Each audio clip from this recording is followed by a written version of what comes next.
अगर आप अपने आराध्य के प्रति समर्पित हैं, तो आपका कोई काम नहीं रुक सकता है। यहाँ तक कि भाग्य में खराब लिखा है तो वह भी अच्छा हो जाएगा।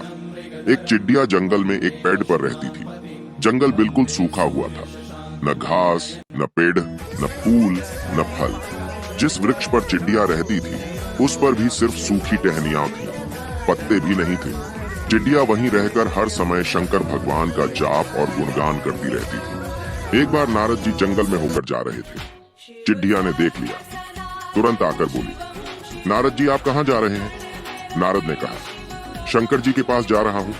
चिड़िया ने कहा, भगवान शंकर मेरा बड़ा ध्यान रखते हैं। मेरे सूखे जंगल के बारे में उन्हें पता नहीं है शायद। कृपया उनसे कह दीजिएगा मेरे जंगल को हरा भरा कर दें। नारद जी शंकर जी के पास जाकर चिड़िया के जंगल की बात की।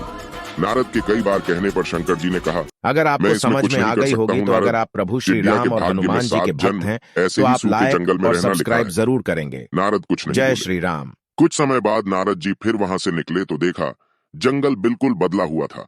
जंगल हरा भरा, हरी घास, फूल, फल लदे हुए थे।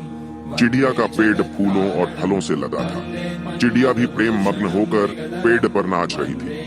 नारद जी ने सोचा, शंकर जी ने मुझसे झूठ बोला। नारद जी ने शंकर जी से जंगल के हरे भरे तथा चिड़िया के बारे में पूछा तो शंकर जी ने कहा कि मैंने चिड़िया को कभी कुछ नहीं दिया, फिर भी मेरा गुणगान करती रहती है। उसकी भक्ति, विश्वास और प्रेम की वजह से मुझे 7 जन्म काटकर सब चिड़िया को देना पड़ेगा। ऐसे दयालु हैं हमारे भोलेनाथ।